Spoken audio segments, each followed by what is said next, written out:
All right.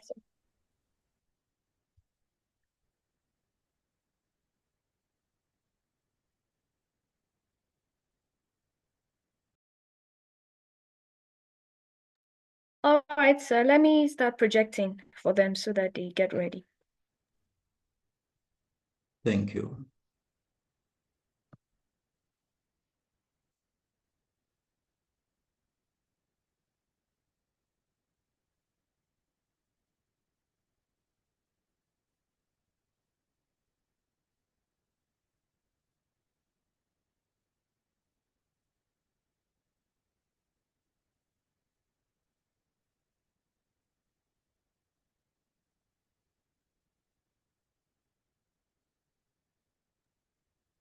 All right, group one members, if you're ready, I'm ready.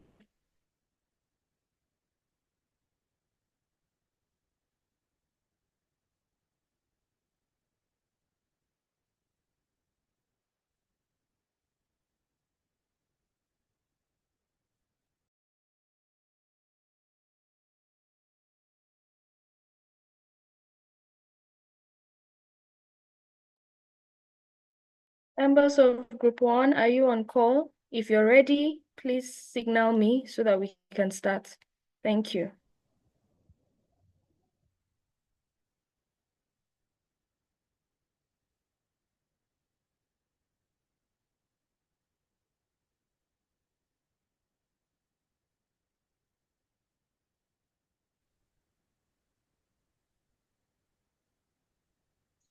Hello, good evening. I don't think they are on call yet because we just have 25 participants online now. So maybe you put another group or we wait for them. Thank you. Yeah.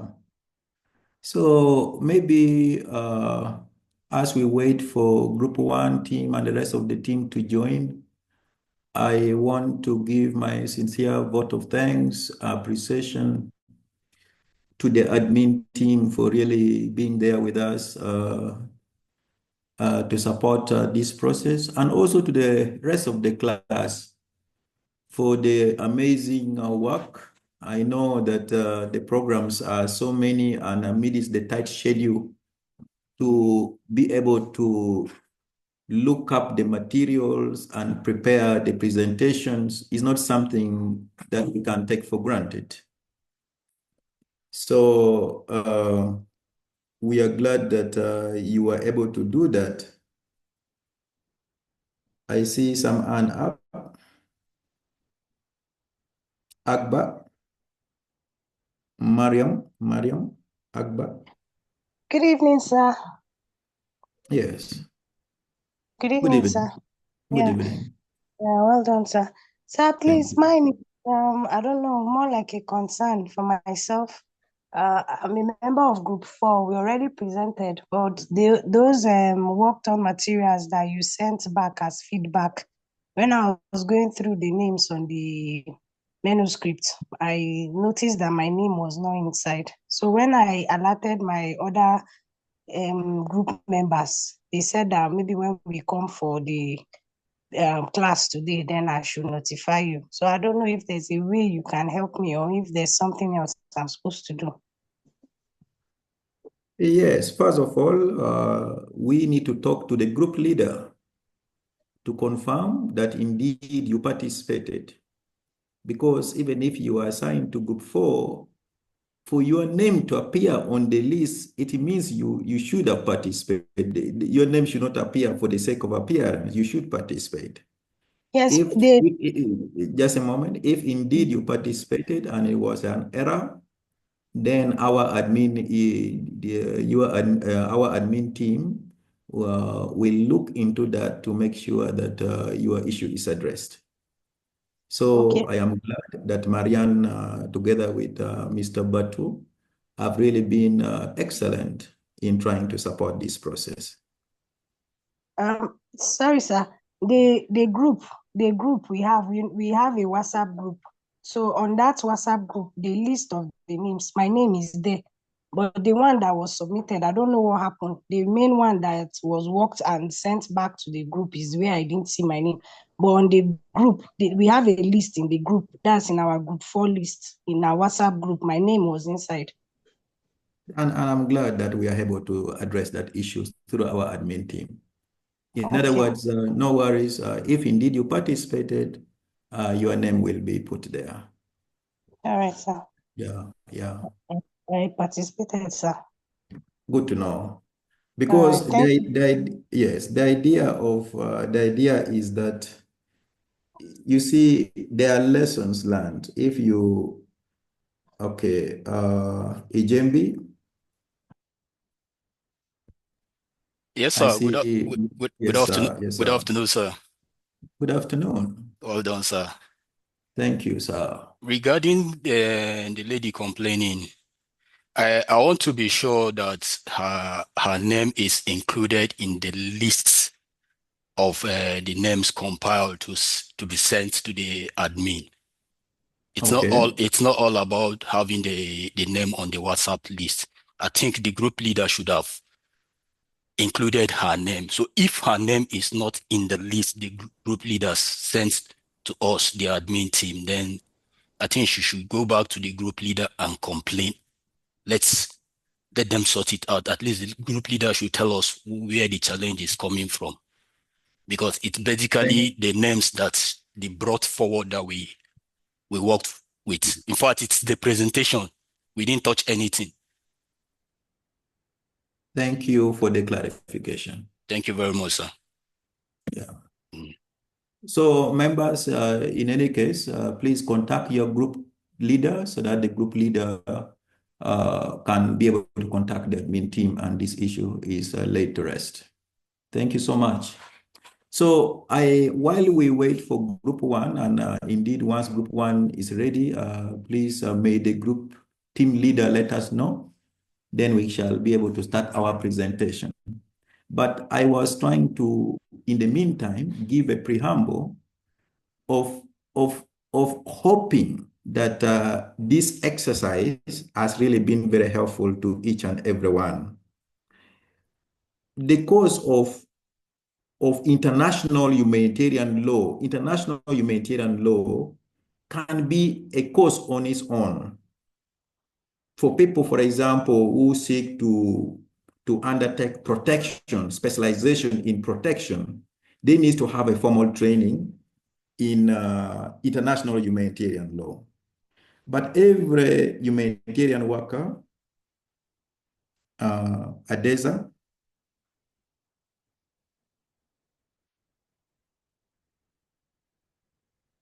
Teva, I see a hand from Teva. Yes, sir. Please. Good afternoon, sir. Good afternoon. Yes, sir. My name is David from Makodi. I just joined the group not too long, like this week. So I've not been added to any group or participated in any assignment yet. So I'm just asking, how am I going to go about it? All administrative questions and challenges, please do during the free time, direct it to our admin team of Mr. John Batu Ejemi, together with Marian. So if you have any administrative related questions, you direct to them so that they can see how to help you. Okay, sir. Yeah. Thank you, sir. So yes. So ladies and gentlemen, I was trying to say that that the concept of international humanitarian law is wide, is big, and there's a lot of components to it, in which if one seeks to specialize in protection, for example, then one would need to have additional training. But as a humanitarian and development worker, or somebody who is vying to respond and work for humanitarian agency, it's imperative that you have some degree of understanding of the concept of international humanitarian law. And that's explained why we had to undertake this assignment. There's a difference between lecturing or try to make a presentation about a particular topic compared to when you are asked to go and look it up. By looking it up, you had more interactions with the literature. And by now, my expectation is that you guys are able to summarize or in brief, be able to talk about the Geneva Conventions. For example, the notion that we have the first Geneva Convention, which is going to be presented today for the amelioration of the condition of the wounded, the sick, and those who are no longer able to participate in hostilities. But also the second Geneva Conventions, which look at the conduct of hostilities in the sea.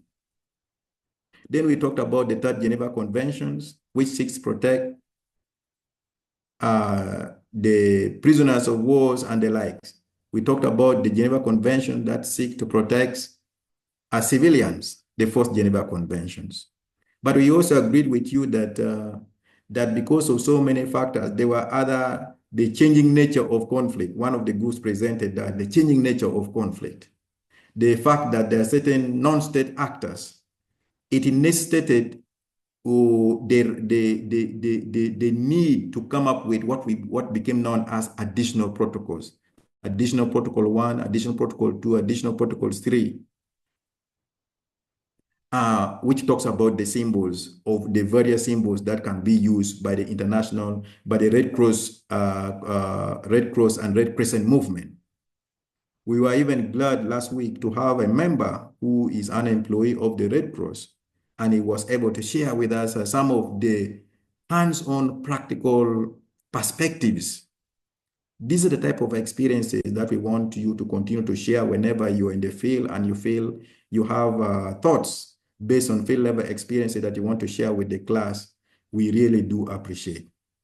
But we expanded the assignment to go beyond the Geneva Conventions, but also look at some of the critical changes and transformation that is now driving the manner in which humanitarian programming is currently being done. For example, we talked about the accountability to affected population. And most importantly, the pillars, there are around 6-7 pillars of AAP. Those pillars are the fundamentals, which is like a framework of AAP. If you tell us, if we ask you, is your program AAP responsive? Then we assess for those 7 pillars. So one needs to master, you need to remember those pillars, because while you are working for Red Cross, you'll be working for World Vision, for IRC, and many other international, national organizations. You'll be in one way or the other participating in programming, whether it at policy level or at activity implementation level. And you will be the one who is responsible for making sure that those pillars are being realized. For example, making sure that there's a complaint and feedback mechanism, just as an example. We also talk about the do no harm principles or methodologies as a way of programming. And also we shall be asking you, is your program do no harm responsive? Is it sensitive to the concept of do no harm? And how we talked about how do no harm is related to something we call conflict sensitivity. And how in conflict sensitivity, we are saying that immediately you enter a context, you become part of the context. The group that presented do no harm, they call it the 6 elements of do no harm. But indeed, I actually like it because, like they put it, this is the framework of do no harm. So when we are assessing for how pragmatic is your program, we shall be assessing, is it compliant with do no harm? Plus many of the concepts that we had seen earlier, the code of conduct and the rest. So these are some of the foundational knowledge that cuts across all disciplines.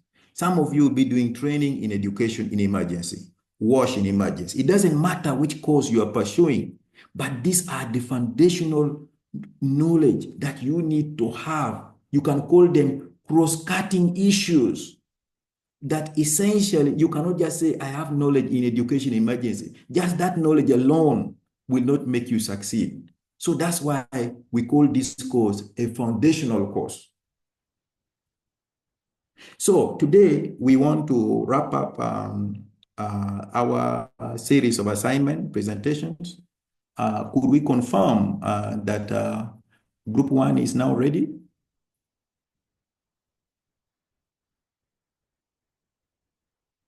Okay. If group 1 is not yet ready, I also noticed that we had group 10. But then when I was receiving the slides, I did not,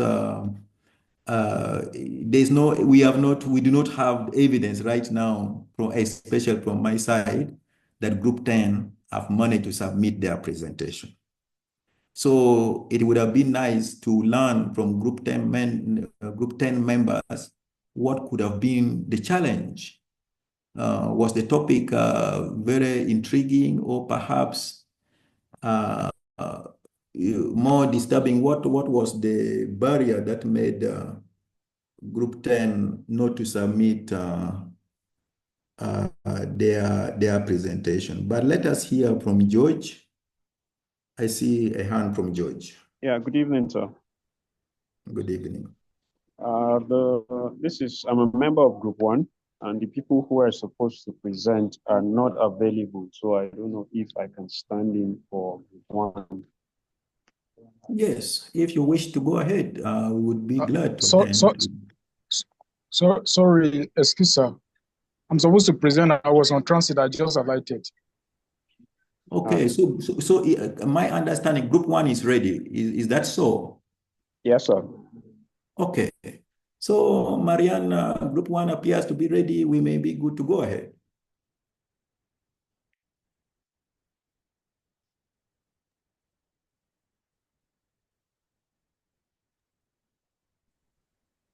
Marianne, are you there? Okay. We seem not to hear from Marianne. She's the one controlling the slides. So I'm here. I'm good to go. Sorry, sir. Okay.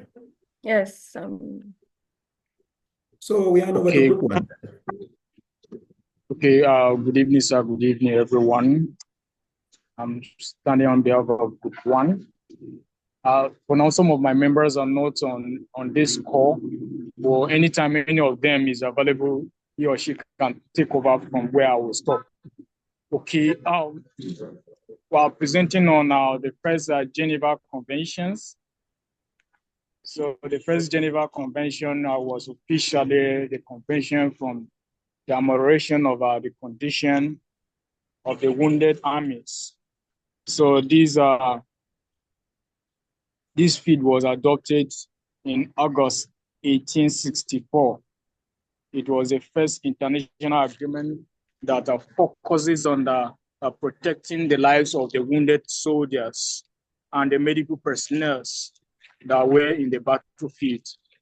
So now, being it's the first treaties of the Geneva Convention, it defines the basis at which all these other conventions were established. So it is the beginning of a humanitarian law. It is generally understood that the first Geneva Convention is the beginning of humanitarian law. So moving to the historical concept of this. So now this was initiated by Henry Donat, who is the founder of a Red Cross, witnessing the horrors of battles of Solferino in 1859. Now, in his own book, which is a memory of Solferino, inspired the efforts to create the frameworks that would protect the lives of the wounded soldiers and the medical personnel. This was one of his main focus in his own book that he published. So now his idea led to the formation of what we call the International Committee for Red Cross in 1863. Now, the formation of this initiative creates an international convention to address so many issues associated with the wounded soldiers and humanitarian generally. Now, the objectives of him creating this was to protect the wounded soldiers in the battlefield and also to ensure that those medical personnel that were taking care of these wounded soldiers were also taken care of so that they themselves are not exposed to further dangers.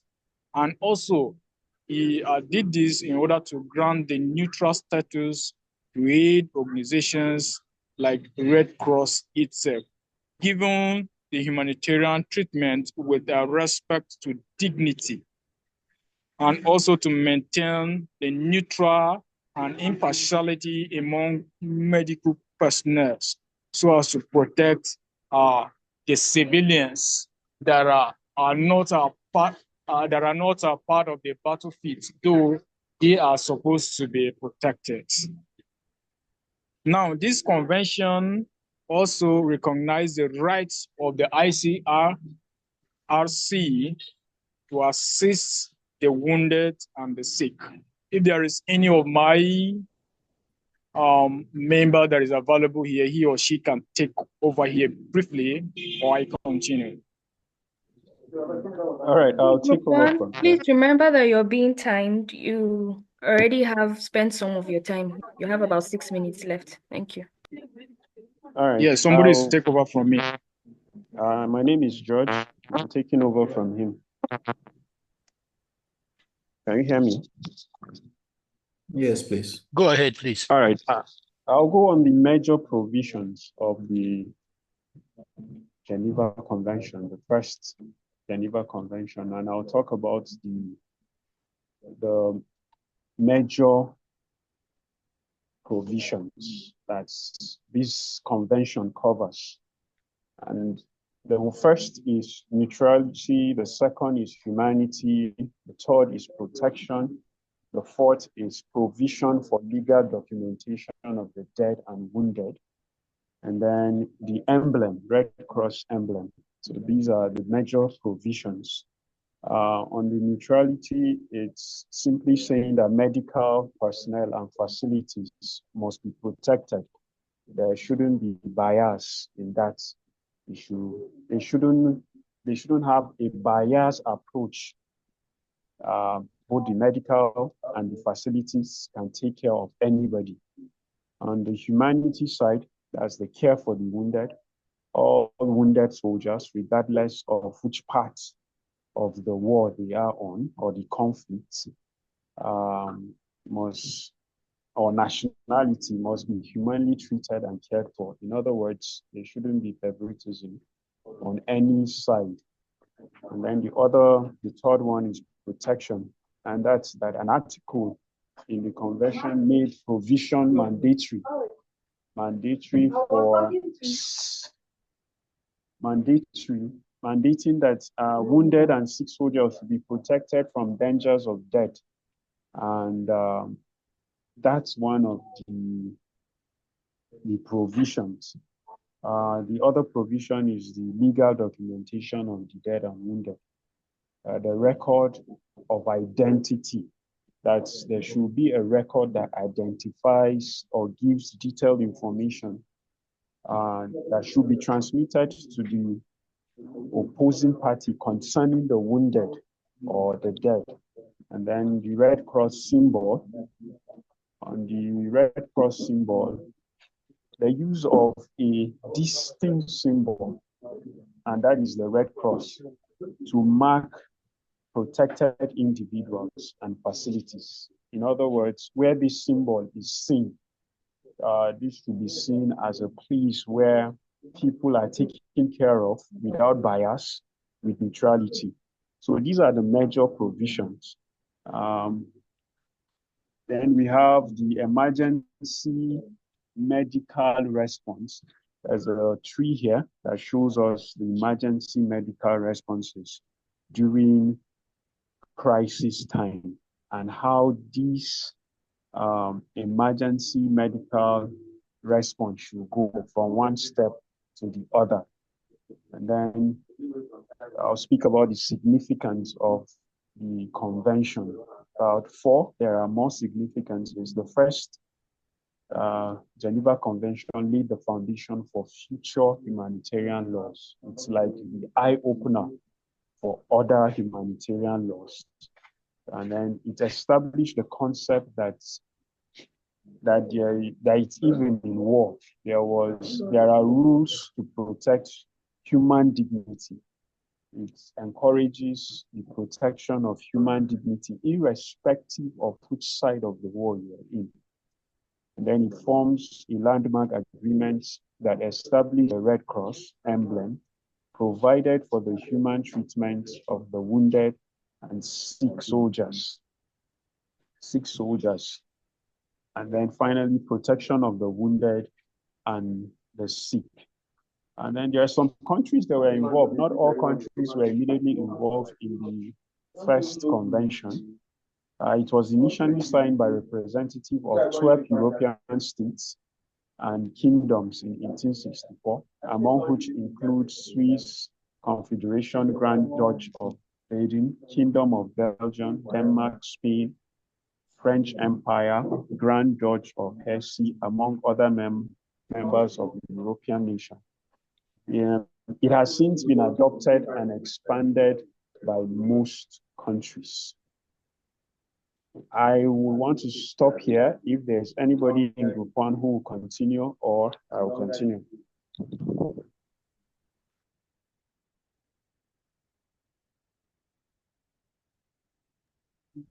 You guys have 1 minute and 5 seconds left. All right, on the limitation, there are 4 limitations. Hello? There are 4 limitations. Scope of application, enforcement and compliance, interpretation and ambiguities. And then last but not the least, the convention did not cover prisoners of war or civilians. Later conventions addressed that. Then the relevance of the convention forms the basis for contemporary international humanitarian law. It started as the bedrock of humanitarian law. Then it brought about the ICRC, which was instrumental in the inception of the convention and works to promote respect for the Geneva Convention. The third relevance, it contains provision relating to the use of the Red Cross emblem, reaffirms its protective function and clarify its restriction on use, updated and expanded it subsequently, Geneva Convention, to cover more aspects of armed conflicts. The first Geneva Convention was a revolution. It was a step promoting humanity during war. It highlighted the importance of compassion and neutrality in conflict zones. Thank you very much.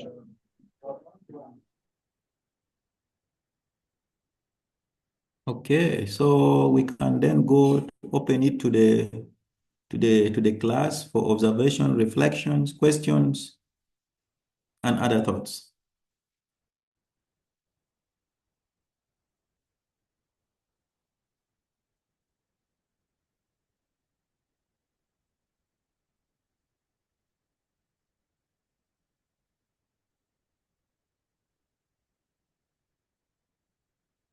Okay, I do not see any submissions.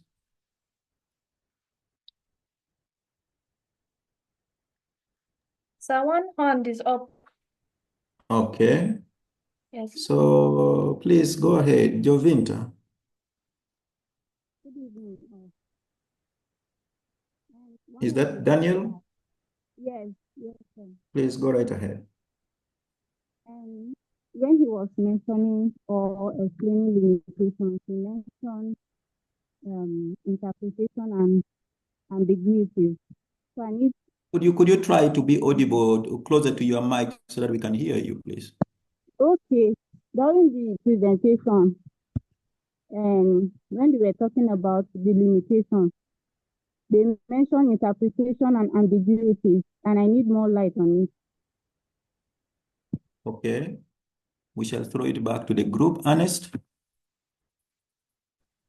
Yes, my own too is a question, sir.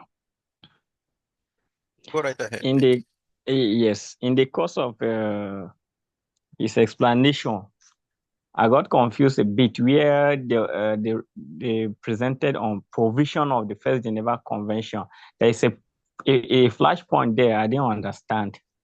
Is it protection of legal document to the wounded and the sick, something like that? I guess they have the slides, so they should know where to find it. But I didn't get the point very clear, even though I tried to read in between the lines. Okay. So let's give the floor to group one to respond to the questions.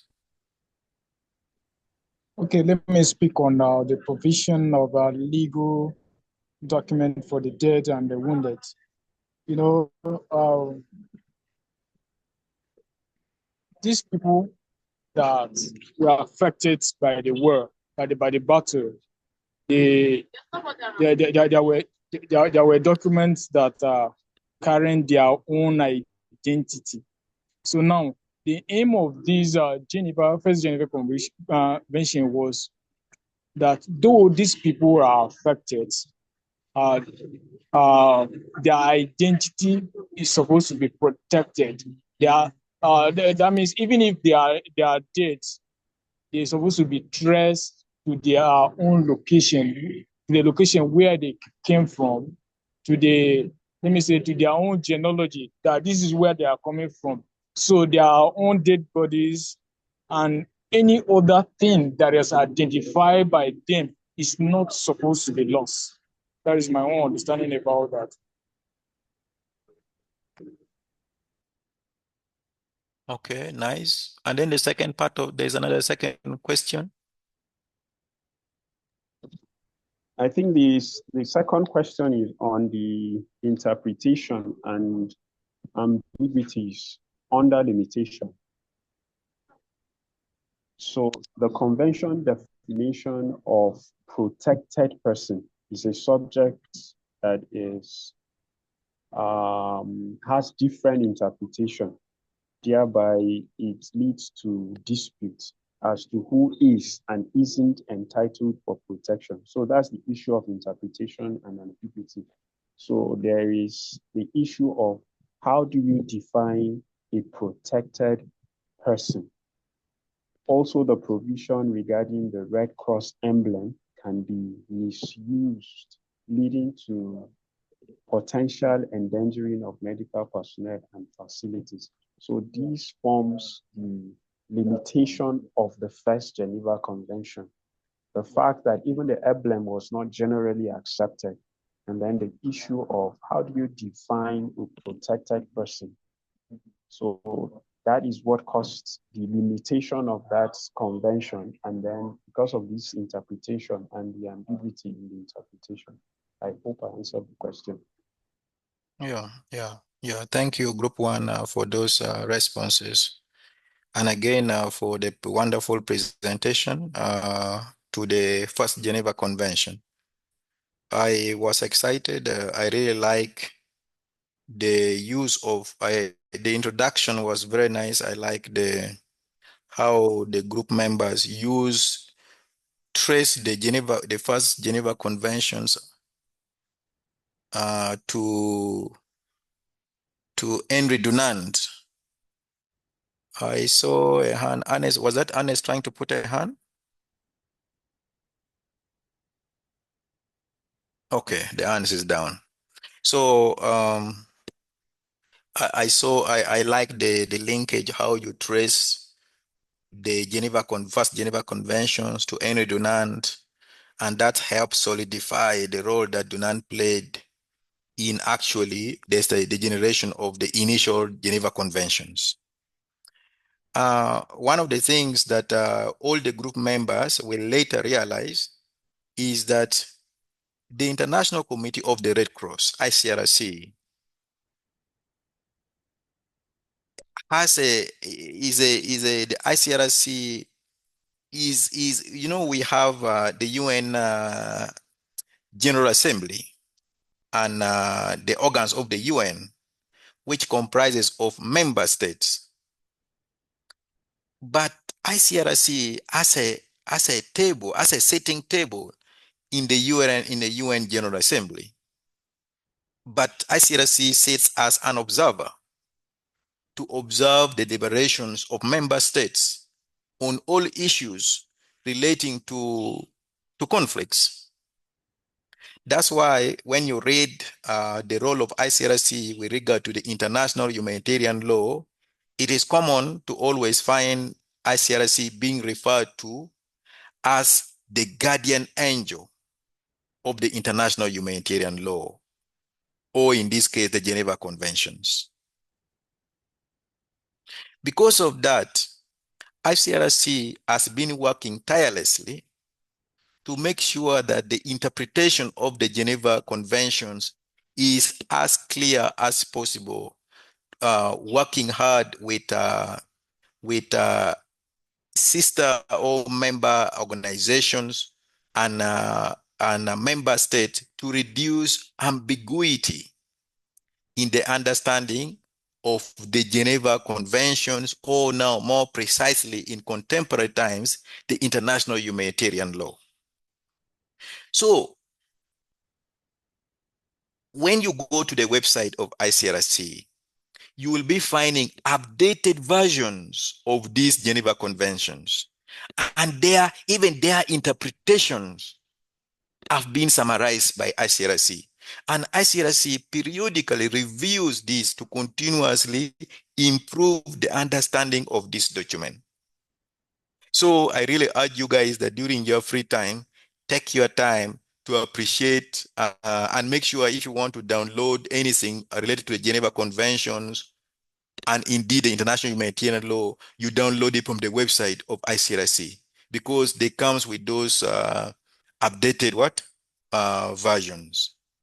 So that will help to remove some of this ambiguity in explanations of what the first Geneva Convention is all about. Of course, one of my observation to group one also is that, we say that this assignment is also meant for us to learn, yeah? So one of the things is that as a group, you already know that you guys were supposed to be the first group to present, but now you presented last. And yet even then you were not able to all be there at the start of the presentation. So we see that as a negative on your side, because if you know that you should prepare to present, and if you know today is our presentation, all the members needs to be on time. Unfortunately, we had to wait, and all a few, I think 2-3 members were available, So we feel that the organization of group one was not as desirable, was not as we expected. Yeah, so that is a take home that you guys can work on. It would be interesting to also learn whether you guys cooperated among yourself. Did you guys collaborate, work together, or the work was left to 1 or 2 people? Yeah, so now that wraps up the presentations, and the only remaining group is group 10. Unfortunately, we have not been able to receive it. And yet today we close the door on, we close the curtain on these assignments, and therefore proceed now to talk about other aspects. But just take home messages is that the affected people whom you are going to serve, they are protected by some legal instruments. And you as a humanitarian worker, is your responsibility, is within your mandate. And the question is, where do you get this mandate? Your mandate is provided for in the humanitarian charter, which we already talked about, and all the components which form the humanitarian charter. But also the humanitarian charter is also supported by other legal instruments. For example, the international humanitarian law, or these conventions. So these two terms, sometimes we are using them interchangeably, because After we finished with the Geneva Convention, we now augmented all these documents into one document we call the International Humanitarian Law. So that's why sometimes you hear us talking about the International Humanitarian Law, which is bringing all these provisions of Geneva Conventions, 1, 2, 3, 4, like that, all of them, plus the additional protocols. So you should be able to know about this. But also through this presentation, you have now learned also the additional considerations that you need to know and to explain why we do things the way we do. The last aspect, maybe I just want to highlight, which was the assignment for group 10, but I can just highlight, was something related to the grand bargain and localization. We felt this was one of the major transformations, which you cannot talk about the current humanitarian action without talking about the grand bargain. This grand bargain, it came as a consequence of something which we call the World Humanitarian Summit. Now, you see, the administrative organ of the UN is run by by what we call the UN Secretariat. And that secretariat, the secretariat is headed by the UN Secretary General. So the UN Secretary General is a very important position. So the then Secretary General of the UN,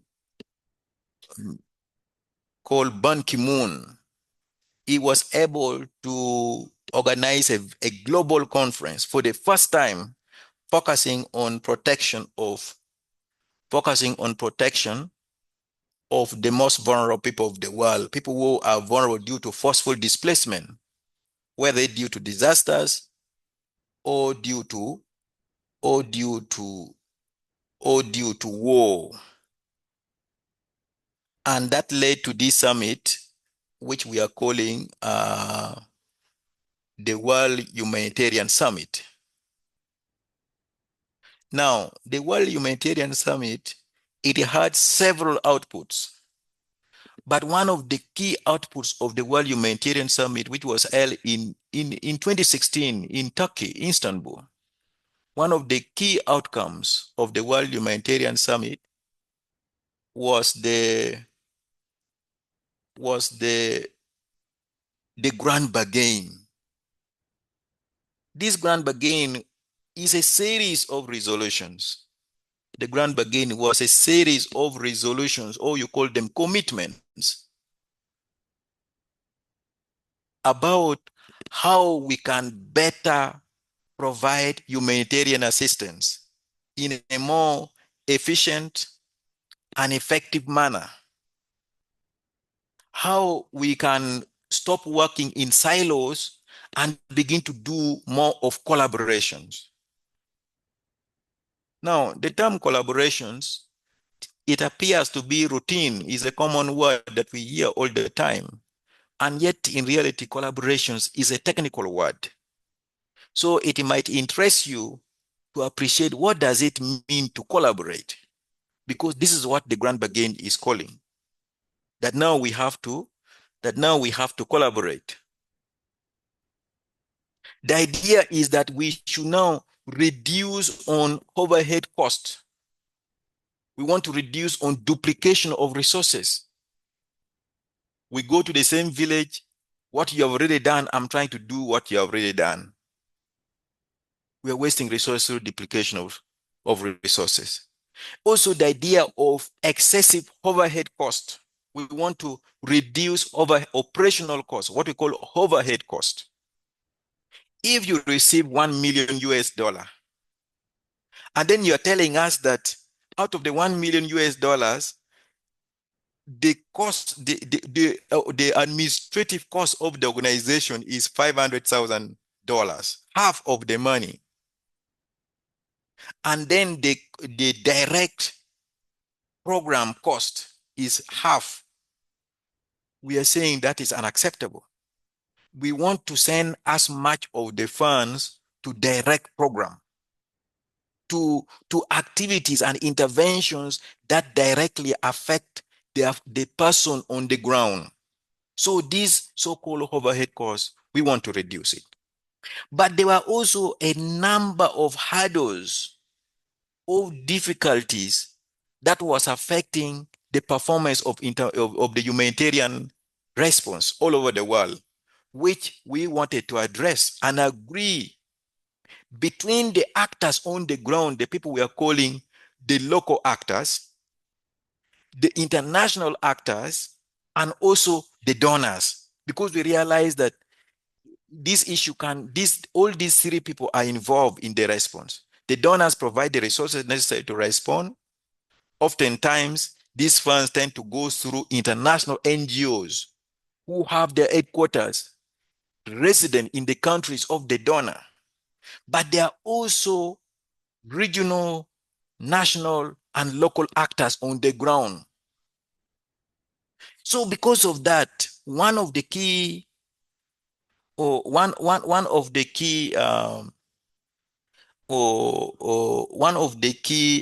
aspects of the commitments was a series of 51 commitments.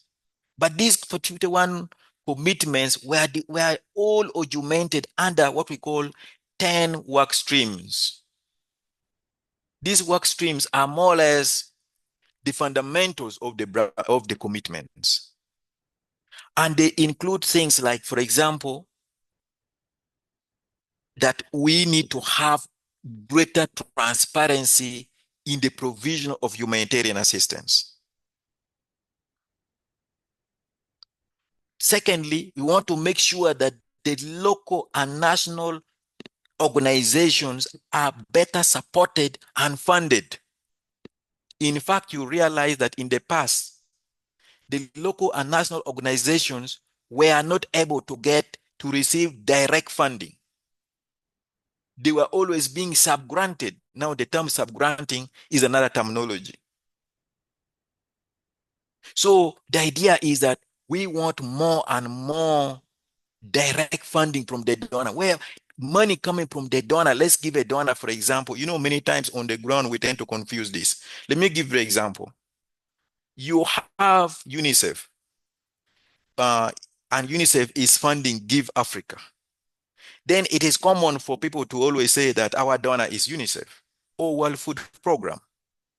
But in reality, the funds that UNICEF is giving to Give Africa, UNICEF has also obtained that funds, for example, from USAID, from ECHO, from BPRM, and other big donors, the so-called institutional donors.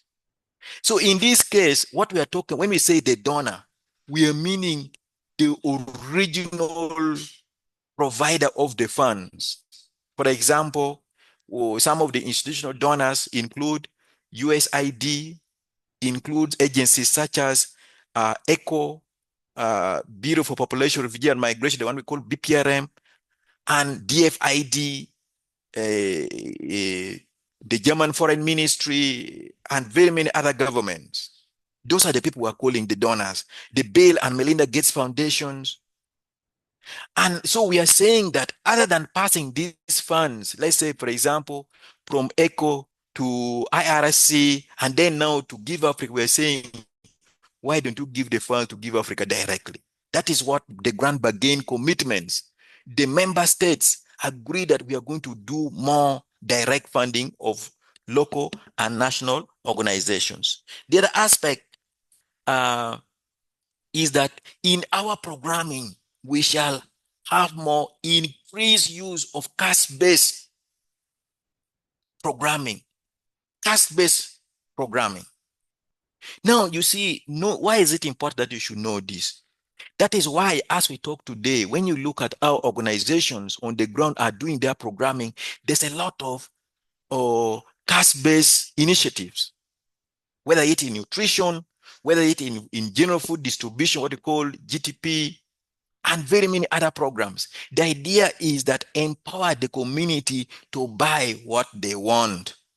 Instead of giving them food, like in the past, World Food Program would just bring cereals, they bring beans, and they just distribute, or bring rice and distribute. They're saying, give the person money and the person or the affected community or people are able to make an informed decision on what type of food they wish to buy, instead of you bringing for them maize flour and beans, which or sorghum, which they may not like.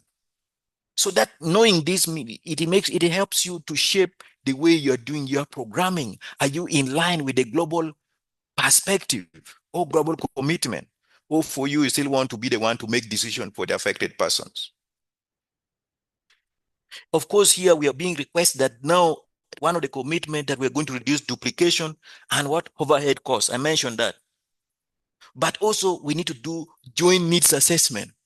In the past, we did not have, in fact, now we have even moved to what we call multi-sectorial joint needs assessment. We go as a team, as a one-off, because beneficiaries get tired. Imagine you are at your home and visitors are knocking at your door one after another over the same thing. Red Cross come and they say, we have come to do assessment. Then International Rescue Committee, after day one, they also come and say, we have come to do assessment. Tomorrow, before you can enter your bed, another partner has come.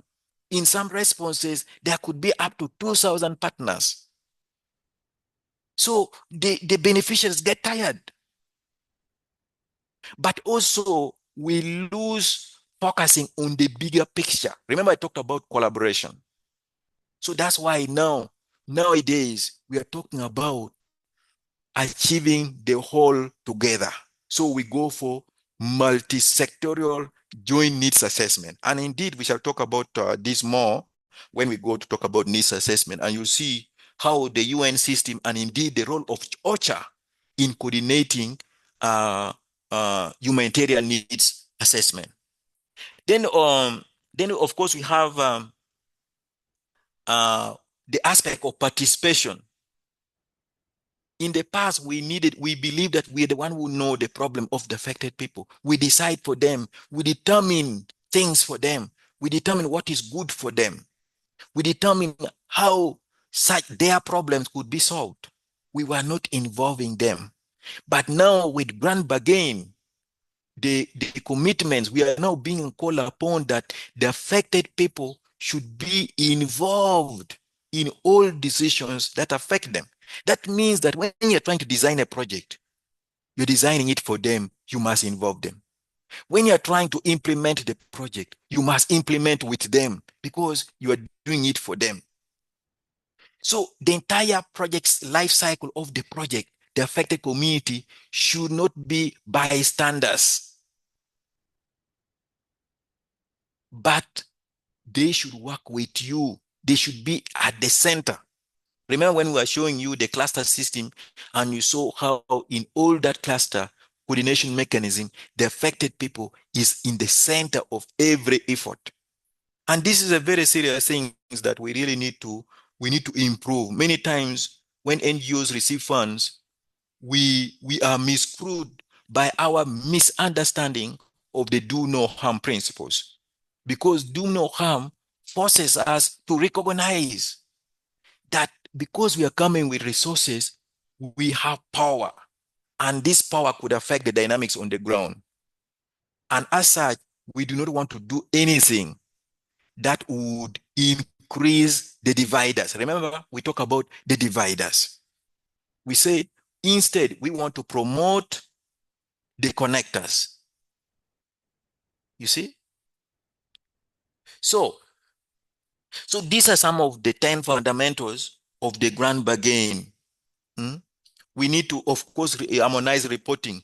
Those of you who have already been in the field, donor reporting templates are just so varied, and the conditions reporting are so diverse. And this sometimes makes life really very difficult for the partners on the ground.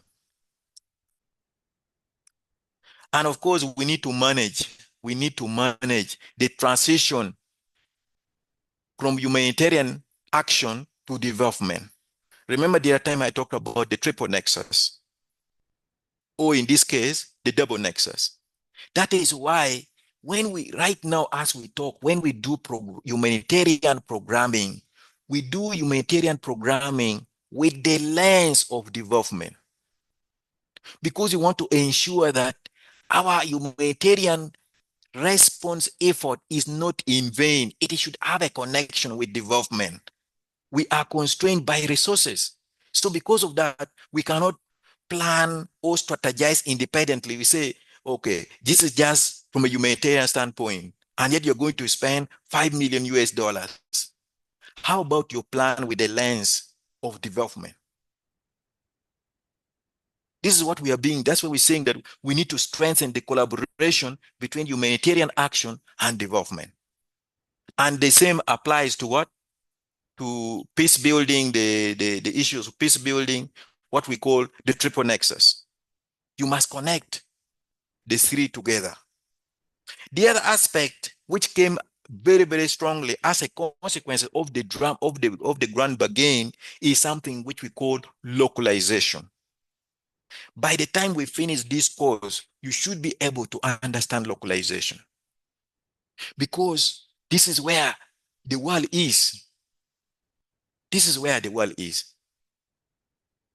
So imagine now for you have finished the course and you're entering outside and you begin to talk about humanitarian action. And then for you still talk about concept that the world abandoned in 1990. And yet you are saying you are the expert. People will be looking at you with what? In awe, or with a lot of what? Shock. Because right now, the implementation arrangement is the one that strengthens localization. And we're saying that localization is about empowering, the local and national responders or organizations to be able to lead and deliver humanitarian assistance. This is the essence of localization. That the local partners, the local actors on the ground, they are part of the community. They better understand that community. They better understand the geography. They better understand the customs, the culture, the values of the affected community. They have a better relationship than the expatriates who are coming from New York. They're coming from Germany and pretending that they understand the context. They do not understand the context. So that's why we are talking about localization. And it's the new trend. And that's explained why, for example, in Nigeria, so many national organizations are currently being supported. There's just so many. There are some other specific funds that is targeting them. But because this is the global policy, all international organizations, including UN agencies, have a responsibility to have partnership with national and local organizations. So that's why it is not now surprising to see that UNICEF has entered into a cooperating agreement. UNHCR, World Food Program, International Rescue Committee, and others, they're entering into partnership, or they're entering into what we call consortiums when they're applying for grants, because the donor has made it mandatory that for you to get this grant, you must have a consortium. In other words, you bring a combination of you, the international NGO, the national organization, or the local actor together. Each of these partners bringing unique skill set, contributing to the achievement of the whole together. And you must define who will be responsible for what, who have a comparative advantage in this area. The other time I talked to you guys that our chairman, Mr. Jude, has written a very nice publication on this topic. So I was telling you guys that if you guys want to know more about the challenges related to localizations, you could read some of his articles that is widely available as open access. Now, in the concept of localization, we have what we call the 7 dimensions of localization. Sometimes I prefer to call them the pillars of localization. In other words, if we want to appraise how effectively localization initiative is occurring, then these are the 7 considerations that we take into account. One of them is funding. We are asking that do local organizations have increased before 2020, we had a target that the direct funding should increase to 20% to 25%. But now we are now saying we need more. So we are talking about increased funding, but also not just increase, direct and flexible funding should be made available to local and national NGOs. Then we talk about partnership. The partnership should be genuine partnership, not where the international NGO behaves like they are the bullies.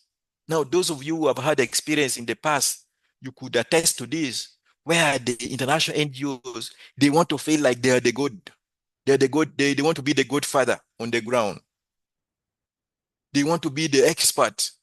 How can you say we are in partnership when you're the one ordering me to do something? All the time you're ordering. And then you find the national NGOs, once they see the UN, the place will get hot because people are running up and down. Partnership means we sit on the same table and there's what we call principles of partnership. These principles of partnership need to be observed by all parties. Ladies and gentlemen, I am glad to inform you that we are seeing a lot of transformation on the ground. And many of these international agencies, as we talk now, do recognize the advantages that comes with localization. And because of that, they are doing everything to support and strengthen localization as opposed to antagonizing it. Because we all agree that localization is the way to go. Go to the Palawan The other aspect is somebody raising a question?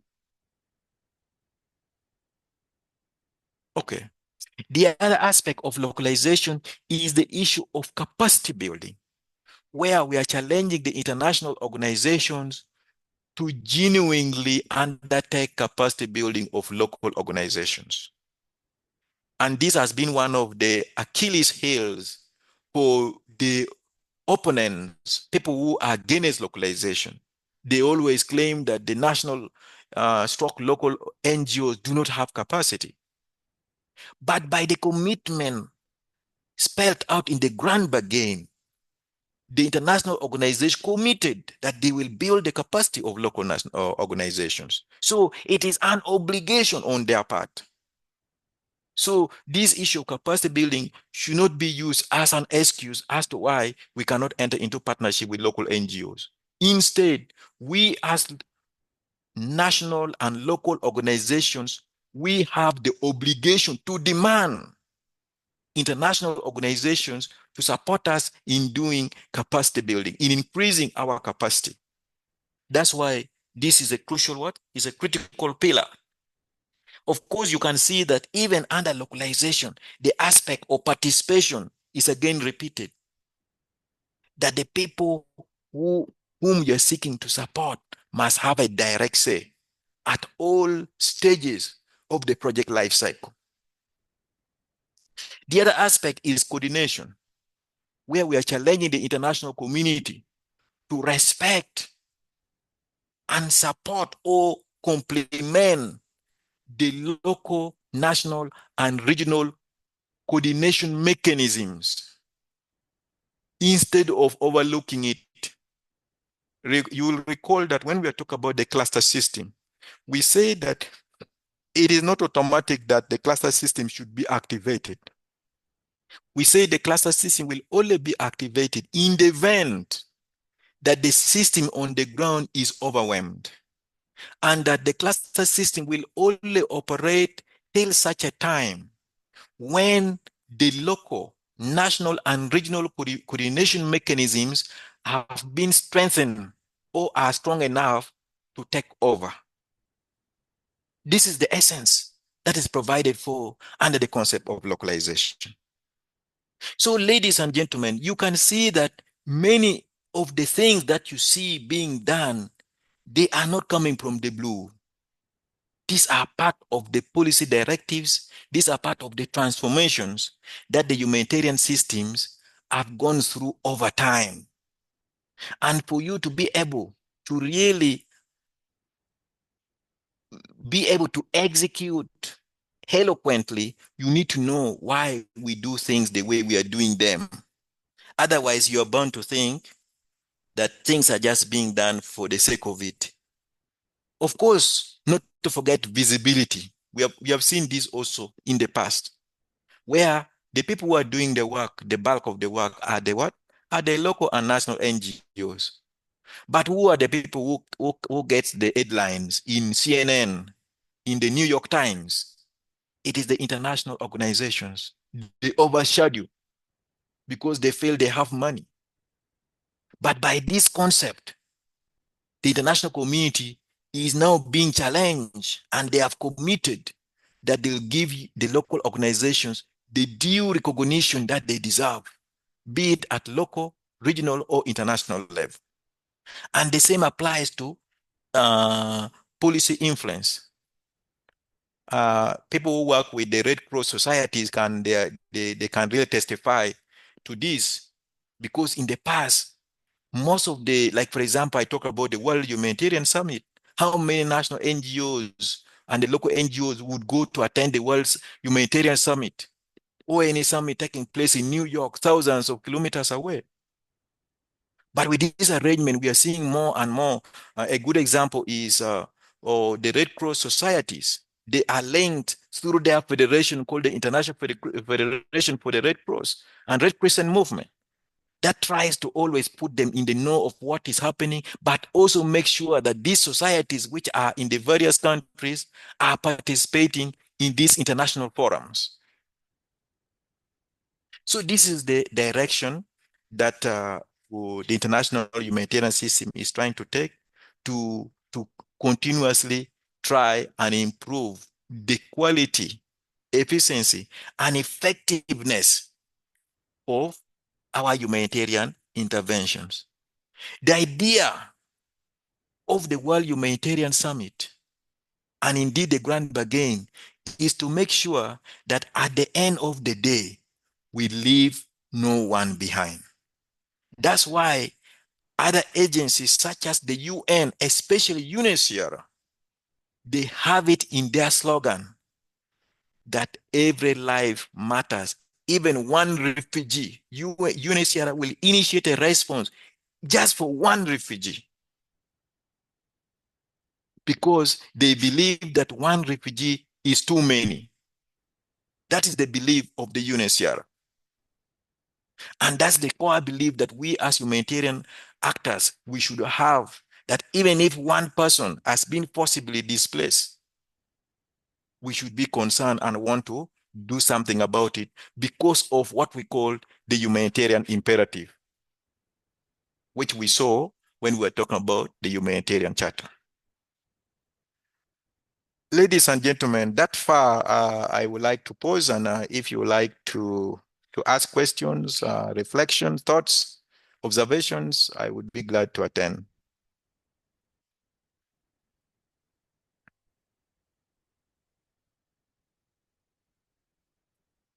I see a hand up. Please go right ahead.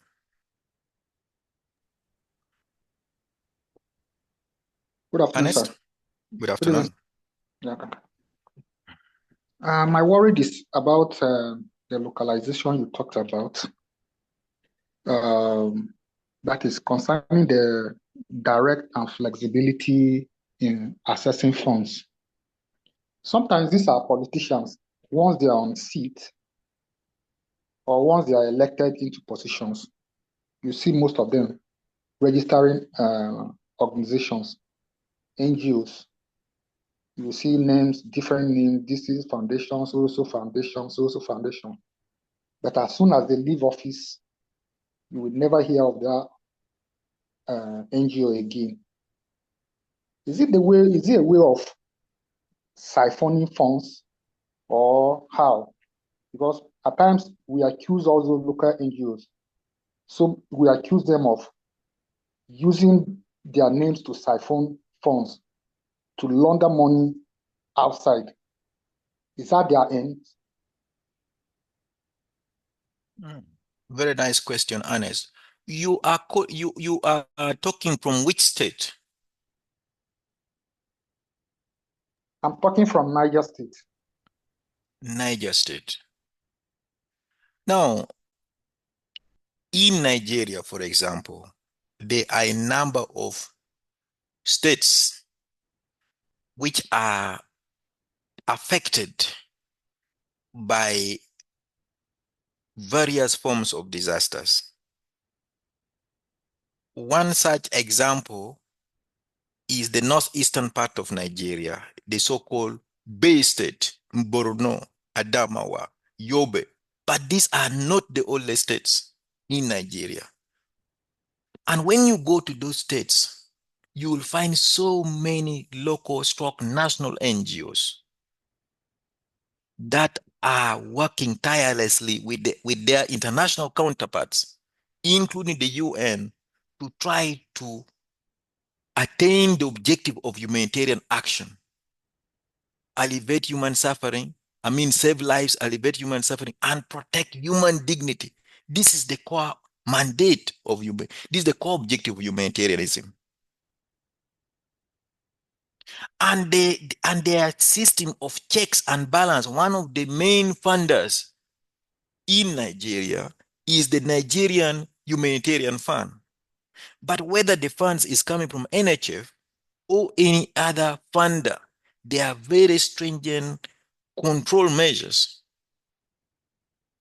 So to say that the national stroke local NGOs are being established as mechanism for laundering or for siphoning funds is oversimplification.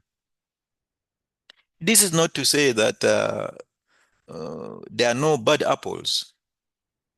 But the bad thing so far, what we have learned this far from the time when we started talking about humanitarian action is that for every apple, there is serious consequences. For every bad apple, there will always be serious consequences. So when you tell me that some of these NGOs just disappear, you will disappear. So friends, what we are talking about serious things. We are saying the people, when NGOs or local NGOs are established, they are established for serious reasons. But in any case, if there's any bad apple, then that bad apple will not see that apple will not live long, because the system, the humanitarian system, has a mechanism of checks and balance. You are not going to receive funds. There's a way in which funds are disbursed. And for every disbursement, you must provide accountability. And once you fail just to provide, to meet the audit requirements, they will throw you out. You'll be blacklisted and you could even be prosecuted. So I hope this clarify that, yes, there could be the way you use example, maybe some politicians opening NGOs, whatever. But we want to go beyond just a politician. We want to judge every organization on their merit. We're not going to judge them because the person who is a guarantor is a politician. We shall judge the NGO by by the terms and conditions of their agreement. What was expected of them? Have they done it? Have they been audited? And have they passed the audit, what we call getting unqualified audit opinion? This is what we consider. George, please. Yeah, I want to talk on funding and power dynamics. And I have 3 questions, sir. The first one is, why do international donors and agencies still control most humanitarian funding despite commitment to localization? That's the first question. The second question is, how can local organizations build financial trust with donors while maintaining independence? Then the third question is, what role do power imbalance and historical colonial structure play in limiting localization efforts? Thank you, sir. Those are very, very impressive questions. There are 3 big questions. I wish you have read I wish you had read Mr. Jude's one of his theses on humanitarian patternism. It's a very nice article that you need to read there. But I hope I can remember each of the questions one by one, but I'll try. First of all, when you look at how far we have come, because sometimes to measure success, we need to see where did we used to be and where are we now? We initially, when we talk about humanitarian action, we are even when we were looking at the history of humanitarian action, we are looking at it from the perspective of the Western civilization. That's how we were looking at it.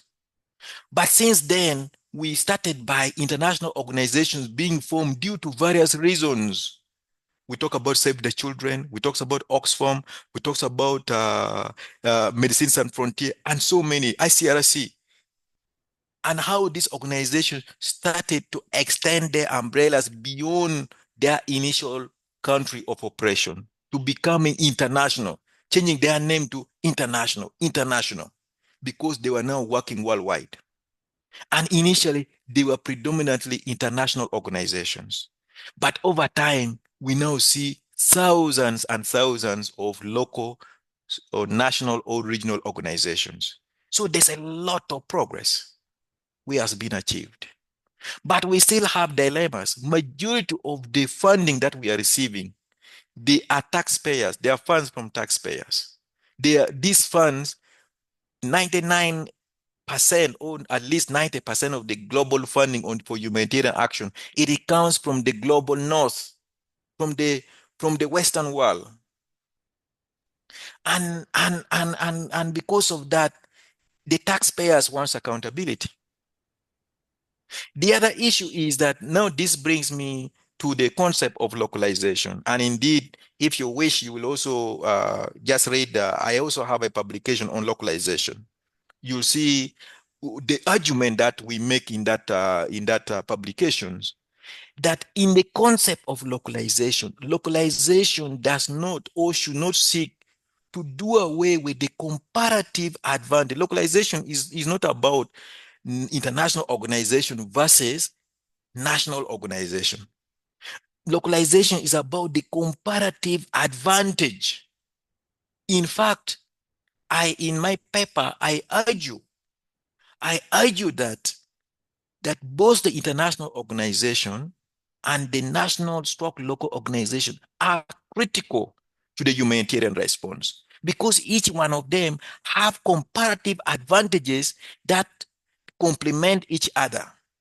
For example, we as humanitarian actors cannot change the policy of member states. One of the policy of member states is that right now, for you to receive funding from a donor, you must have a physical address and registration in the donor member country. Let me put it simply. If you were to get funding from BPRM or from USAID directly, let me not use USAID. Let me just use like US government, like BPRM. You must be registered in America. If you're to get direct funding as the primary recipient, because you can get when you're a secondary or tertiary recipient. But if you're to get it as a primary recipient, you must have a registered office within EU. Now, as we talk today, that policy has not changed. Because of that, the international organization is better suited, because for them, most of them, they are registered in those countries.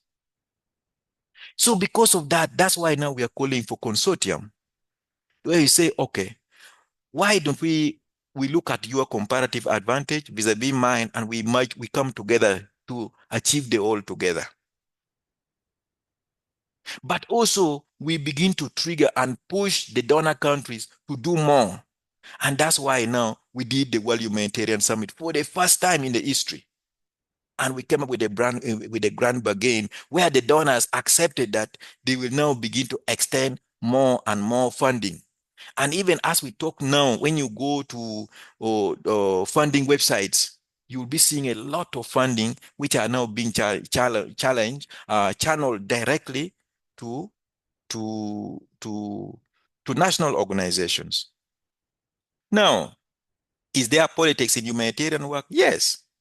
In fact, when we talk about humanitarianism and the transformation which has occurred into humanitarianism, we say that that politics, that we see that humanitarianism cannot escape politics.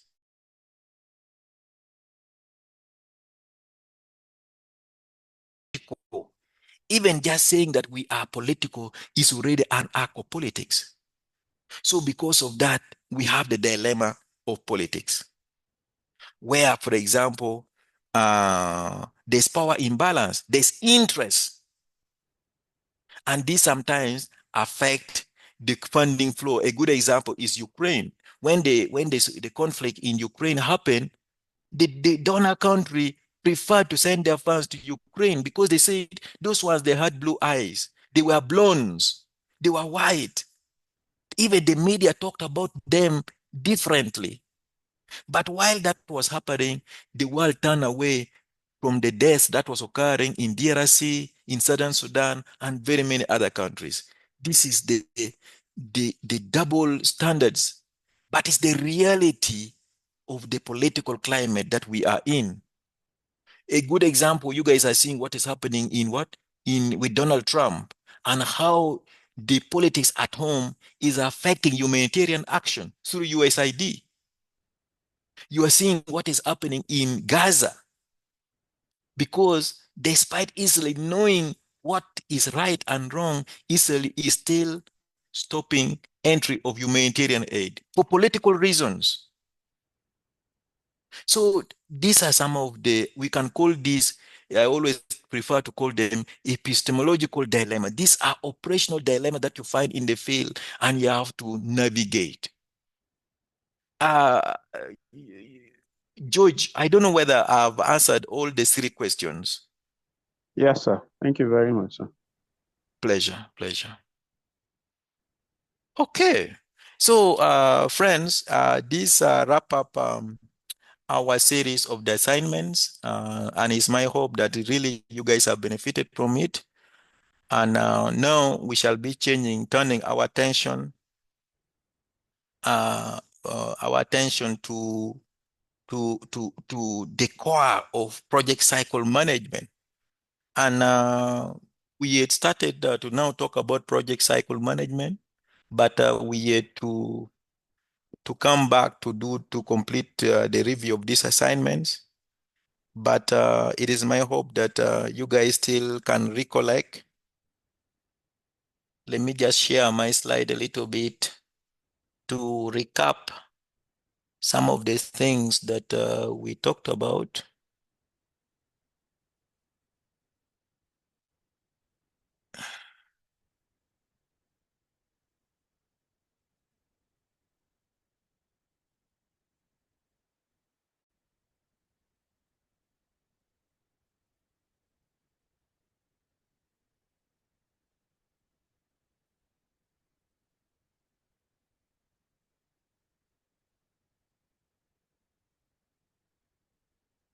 So now that we have done with the foundational concepts and everything, the fundamentals, the operational requirements of humanitarian action, we now want to go that, yes, now you're in the field, you intend to go and contribute to solving a problem. And therefore, we talked about the project life cycle and all the related aspects of the project life cycle. And we say that there are many ways in which you can manage a project management methodologies, which are built under the framework of what we call result-based management, which is the foundation of what the type of management that you see, because you don't want to implement a project for the sake of it, but you want to change lives. And that's why we have preferred this approach called the project cycle management. I told you guys about the history of project cycle management and how World Bank played a very pivotal role, especially post-World War, post-Cold War, when countries started fighting to have influence in their former colonies and in developing countries, and how this use in order to standardize and make it easy to measure performance of development partners, PCM became instrumental. And how this was later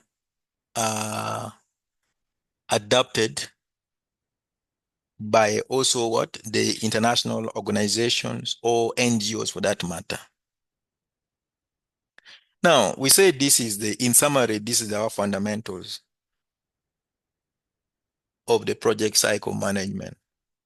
And there's this, let me just rushed here. Okay, I think that is not here. But I remember showing you guys that there are fundamentals which PCM challenges us based on the type of question that when we are concerned about the root causes of the problem, want to know the root causes, PCM challenges us to do needs assessment. And when we want to know what strategy is the best strategy that we can use to be able to deliver in solving our problem, PCM challenges us to do analysis and strategies formulation. But PCM also challenges us that when we are concerned about how do we ensure that we have a coherent and logical project that will deliver, that we should undertake logical framework analysis. But also, how do we know we are getting there?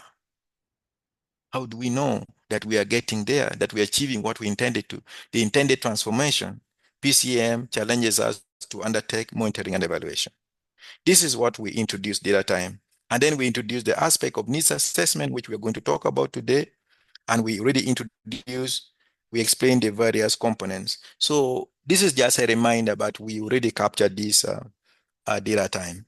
Today, I want to focus more on another aspects of our needs assessment. And I want to bring in another slide.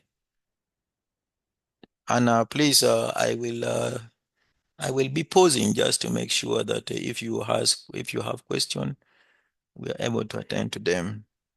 Yeah, this is just a quick recap of some of the things that we talked about before we started the assignment the other time to make sure we are on the same page.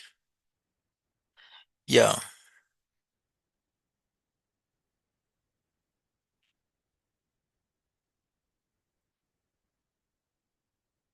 Yeah, most importantly, we said that the idea behind needs assessment is that no matter how experienced you are, the situation of the affected communities is always specific and it's always different. The context is totally different. It doesn't matter, even if the problem is occurring or reoccurring in the same village. The difference in time, let's say, for example, you had the cholera outbreak last year, and this year again you have a cholera outbreak. You cannot just copy and paste the situation, the context analysis for last year, and assume that that's the same need this year. That's why we're saying that it doesn't matter how experienced you are. You cannot just sit at the comfort of your sitting room or at the comfort of your office and say that, don't worry, I'm going to write for you a needs assessment report.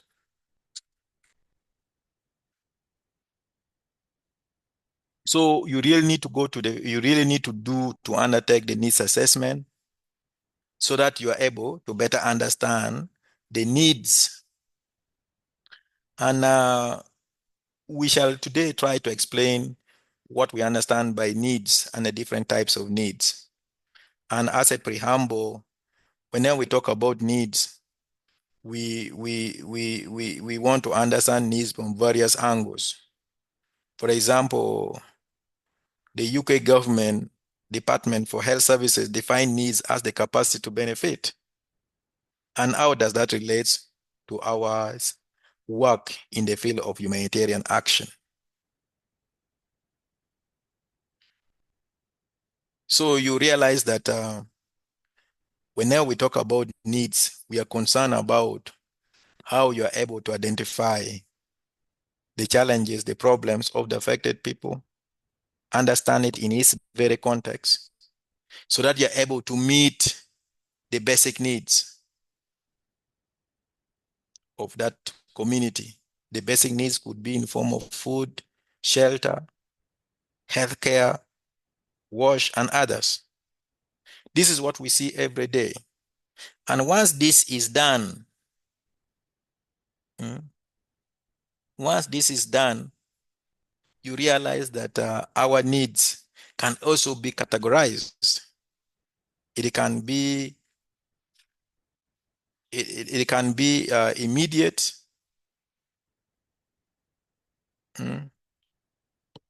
It can be immediate, but it can also what? Can be short term. It can be long term. Now, today we want to, because these are things that we discussed the other time, but today we want to just focus that while trying to define the needs of the affected people, these needs can be defined in various ways. For example, we can ask people, whether it's through a questionnaire or through an interview, what is it that they want? What is it that is lacking? And people just give us their wants, what sometimes we call wish list, and we call it felt need. This is a need that the person just tells you, that is what I feel. This felt need is based on perception. And we tend to do this sometimes with questionnaires or when we do interviews, that sometimes people just tell us what they perceive based on their perception.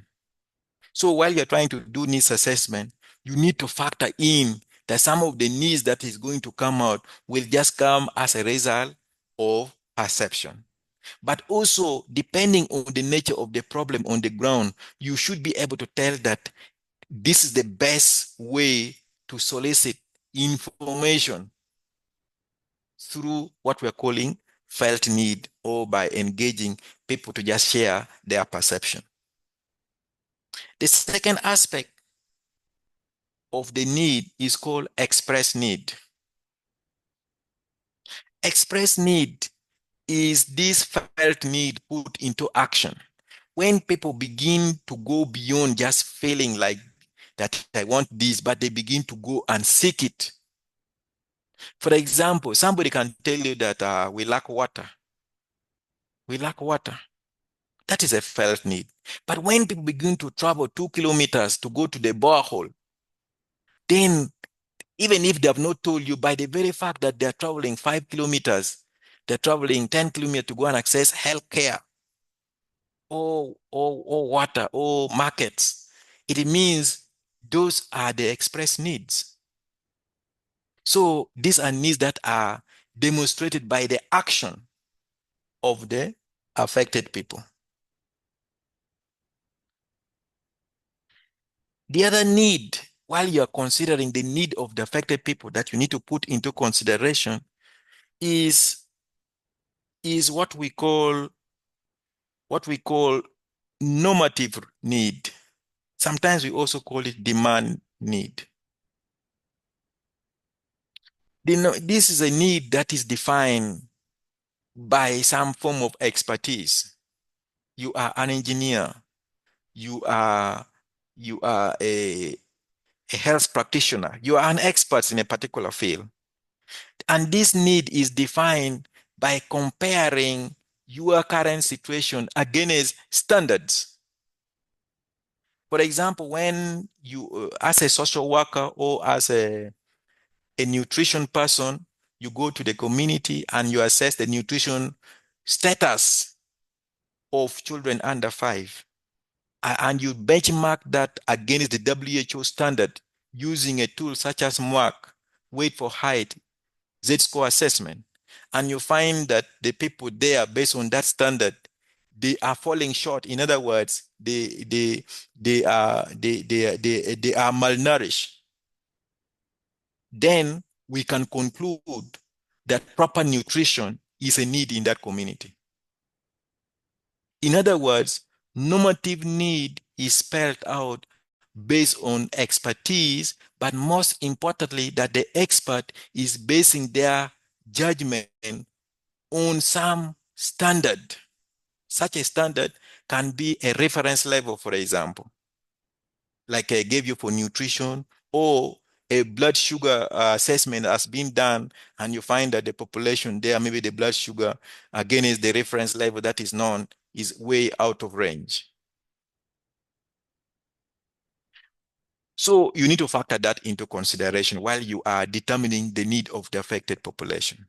The other aspect of the need is called comparative need. Comparative need is defined by you studying the characteristics of a population and assessing the services that a population is receiving and checking the gap in another similar population. A good example is that you consider that maybe by national standard, they say that all children under 5 should be immunized or vaccinated against the killer diseases in every state. Then you go that you check in state A, this is being done. Immunization coverage is 90%, 95%. But you go to state B and the immunization coverage is only 40%.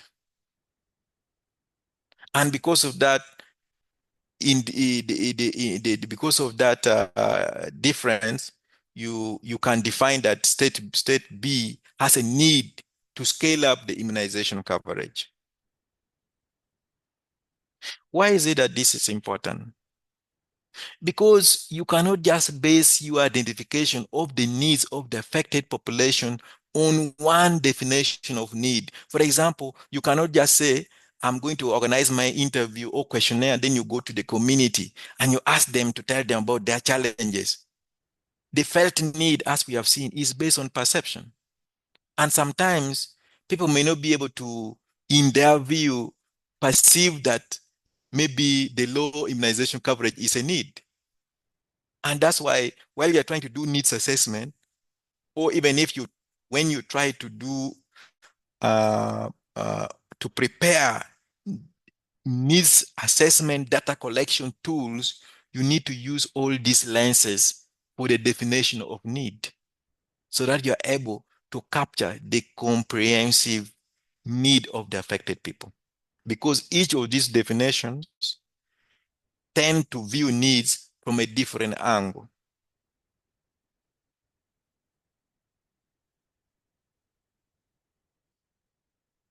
I've already talked about how needs can be categorized. Sometimes immediate, sometimes it is short-term, sometimes we look at long-term needs.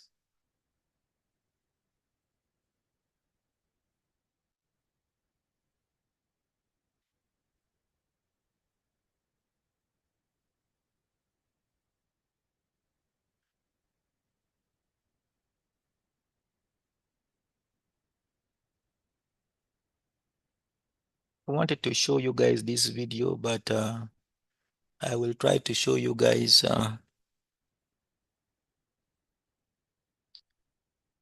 in the next our next presentation. When we meet, that's when we shall be now diving deep to look at the steps involved, the actual steps involved in needs assessment, the purpose of needs assessment, and the related aspect. But this is what we shall do next time when we meet. But for today, we just want to now be able to move. I see a hand up. Let's first hear from Udo. Samuel. Okay, sir. Thank you, sir. Yeah. Sir, please, my question is under normative needs. Yes. Yes. So my question is, since it's based on, it's usually determined by experts and also based on a particular set laid down standard. My question is, without the standard, in a situation where there is no laid down standard and the expert is there, and you actually want to assess a need based on his expertise. So can he do that? Can he go ahead to do that without a laid down standard? That's my question, sir. You are, your background is in which field?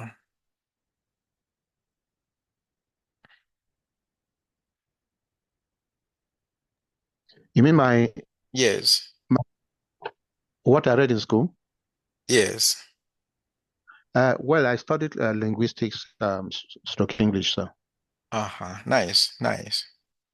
Because why I'm asking for your orientation, because I want to use examples which is closer to your background.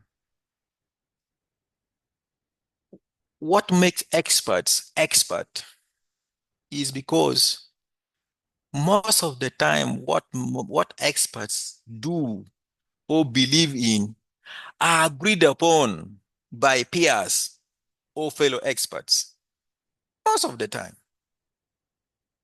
When an expert comes up with a completely brand new idea,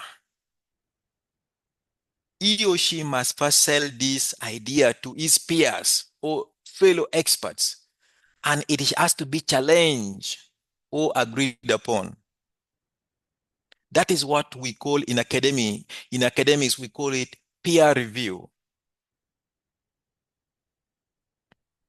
So, for example, in language or in English literature and linguistics, there are rules or there are rules of linguistics. There are rules, if you are to follow, to speak English, there are rules you have to follow. Let's call them laws. You cannot break them.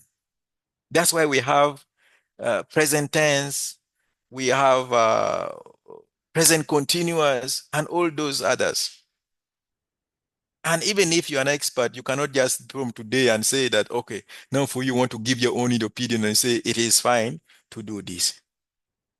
But the bottom line is that even if it is not based on standard, the expert tends to base his expertise based on some gold standard. They can say that, for example, most of the time they are basing on something. They are not just coming from the blue. That's the bottom line that I want to make. That the expert is not just saying, I am the expert. Even what he's telling you, without using the word standard, he's actually basing it on something. And that is why, let me give you an example. In Nigeria, you have the health policy. But that health policy is also based on the global standard. It's not independent. It's based on the global standards, on the WHO standards. But sometimes they don't mention the word standard. So that's why it can be correct to say that normative need is the one defined by the expert. But behind the scene, you know that the expert is defining it based on some standards. And that's why for us in the field of humanitarian action, we agreed on something called the minimum standards. Remember, we talk about the minimum standards. So when you're talking and giving your opinion on issues of WASH, the question is, are you meeting the sphere minimum standards? I hope this can be helpful. Yes, Any other sir. thoughts, Thank you, please? sir. Yeah, any other thoughts, please?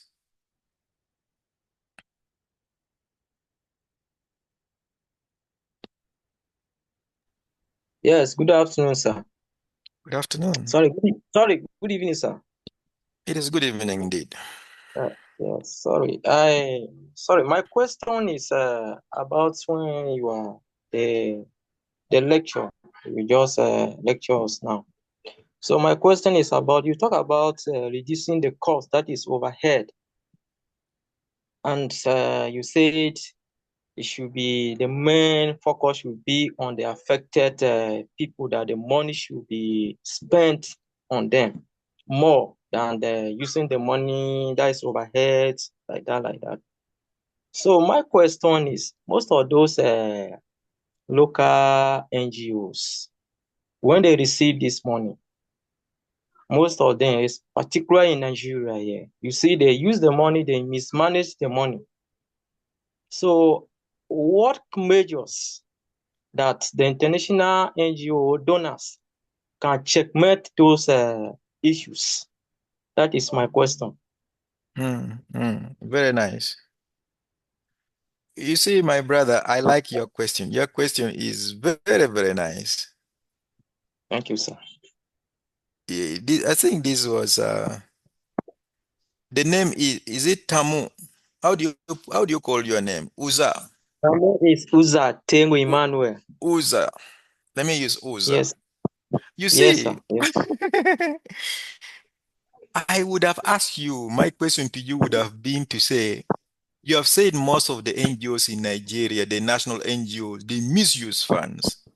My question to you would have been to say, this is based on which source? I was going to ask you that this is based on which source? Is this your own perception, or is this your own opinion, or this is based on some publication? But without necessarily having to take you there, you are asking that what measures is in place. You see, sometimes there are discussions in the Twitter. They call it the common what? The town square. They call Twitter. No, they call it what? They call it X. That is the common town square where people interact. Even in our community, there are perception held by the community. And I told you the other time that perception is very important. Sometimes it's not about facts. What matters is how people perceive. So if people perceive that national NGOs are just swindling money and taking it wherever, then of course, when communities are interviewed, they are going to say, no, as far as we're concerned, we see these people. So it means that national NGOs need to do more to be transparent. Remember when we talk about the grand bargain, one of the dimensions is that more transparency. So we need also national NGOs. We should not be asking donors to be more transparent, but we also need the national NGOs to be transparent. For example, do they publish their audited books of accounts? Do they publish their fundings, how much they have received from who and what they have used it for? Do they provide accountability to the public? This is what NGOs should be doing to make sure that they avoid this. Otherwise, every donor, now this one, somebody who has been in the field will tell you that, man, every donors are very strict with their money, and they put in place donor funding conditions, accountability measures that every NGO must observe if you don't want to lose funding. And donors do not just give, let's say, for example, you have won a grant of $1 million US dollars. Donors do not just give you that $1 million at once. These can be broken down into quarters. And they say, okay, this quarter, we're going to give you 250,000. After that, we come and do a desk review. Desk review is a simplified version of audit to see whether you have used. They're going to say, send us accountability. You have to scan the accountability documents. When I was in Nigeria, the Nigerian loves to call it that you need to retire. They use the phrase to retire the funds you have received. They're meaning that you must account for it, but they prefer to use the word to retire. So this notion, I find this kind of troublesome for me, because my experience when I was in Nigeria is that I saw so many local and national NGOs doing everything in their power to make sure that they are using the funds that they're receiving from the donor in the right way. And the donors are doing everything to support, not just to police these NGOs, but to support them to succeed. This is what I saw. So perhaps we might want to get more, maybe see the audit report. What does NHF, organizations such as NHF, Nigeria Humanitarian Fund, what is their experience funding local and national NGOs? Are they saying that these are just crooks? I don't think so. Patience, please.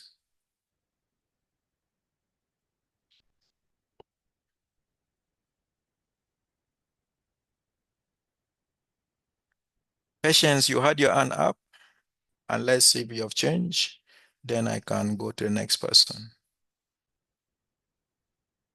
Okay, if Patience is not there, maybe we can hear from Ernest. Okay, sir.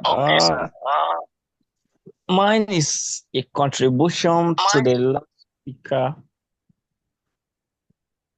I don't know if I can go ahead. Please.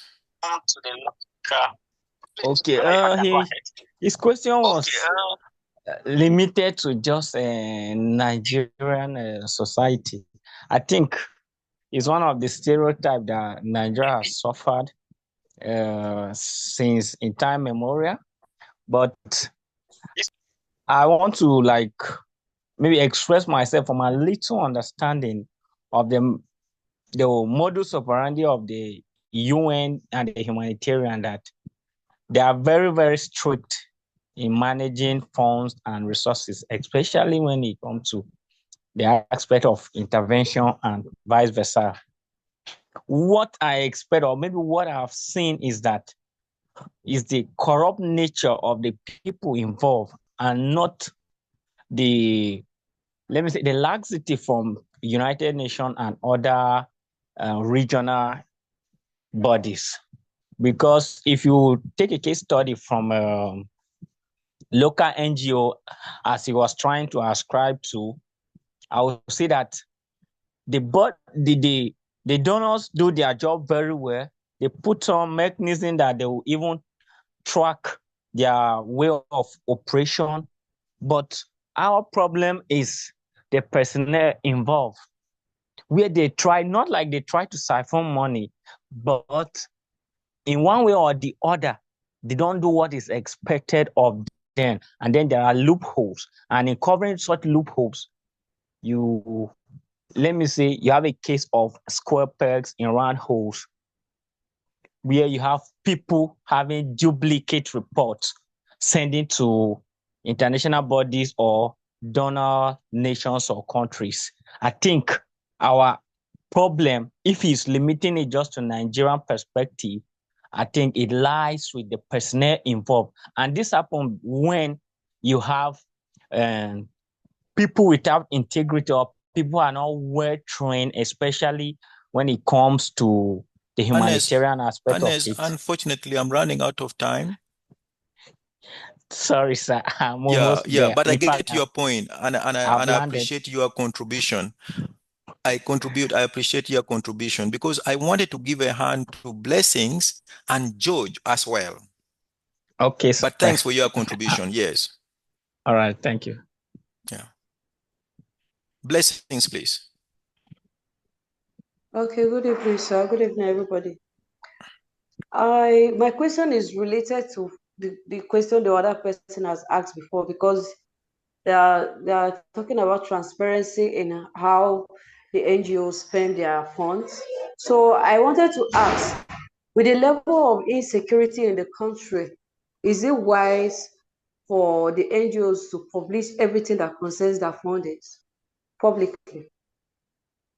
Okay, I will attend to that. George, please. Yeah, well, my question is on the recent happening, especially from the United States, where there is a government efficiency program going on targeting US aid, which is a donor agency for most humanitarian organizations. And then there is this statement made that they call them, we call ourselves a non-governmental organization, but 90% of the funding comes from the government.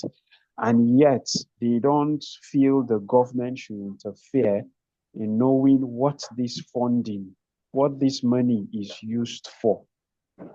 I don't know, how do we reconcile these conflicts? Because if government is giving 90% of the funding, shouldn't they have a right to determine how this money is being used, in light with what is happening in the United States on the issue of humanitarian funding? Thank you, sir.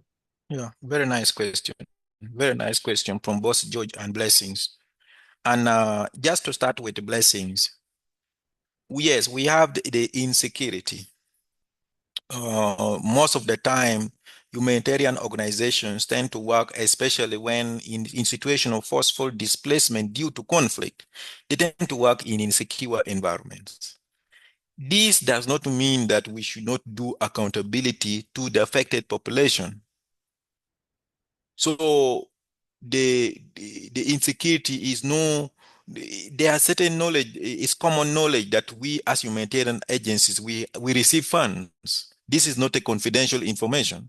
That is why we are on the ground, because we have received funds to support in the saving lives, alleviating human suffering, and providing protection assistance. So publishing information relating to finances is good practice. Is good practice. It does not put you at risk. When you declare that we have received $3 million from USAID, this is itself not something that you say it represents a risk to the organization, because people know that we have money. We already know you have money. But the most importantly, the affected communities need to know, and other stakeholders, we need to know. You see now the perception that money is being fraudulently taken. So that is more reason why you must provide accountability to your beneficiaries and your key stakeholders. Now, to my brother George, the experience, what is happening in the United States with regard to USAID is something that will forever remain in the book of history. Many publications and studies will be conducted with regard to this situation. Now, one thing that when we're doing the introduction, we might have mentioned, but I don't know whether you guys did this with Mr. Jude, is that there are different types of organizations. From a humanitarian standpoint, we have organizations that we refer to as being donantes. We call them donantes organizations. These are organizations that follow very strictly the principles defined by John Henry Donant. Such organizations are ICRC and Médecins Sans Frontières. They are two typical examples. What put these people aside? Why is that these people are very, very concerned about humanity, about the humanitarian principles of humanity, principles of impartiality, neutrality, and independence? In this case, we are talking about independence, because the definition of independence is that we shall not act as instrument of foreign government policy. That's explain why ICRC, the way they do their resource mobilization is different. But there's a better example. The best example is Médecins Sans Frontières, because Médecins Sans Frontières does not receive funding from any institutional donor. They do not receive funding from any institutional donor, not even from government. They receive it from private donors, people who do not have any stake in what Médecins Sans Frontières is doing. When they give their money does not have string attached. It is at the discretion of Médecins Sans Frontières to decide how these funds is used and to provide accountability to the locals beneficiaries and to the management system, rather than to the person who gives them the fund.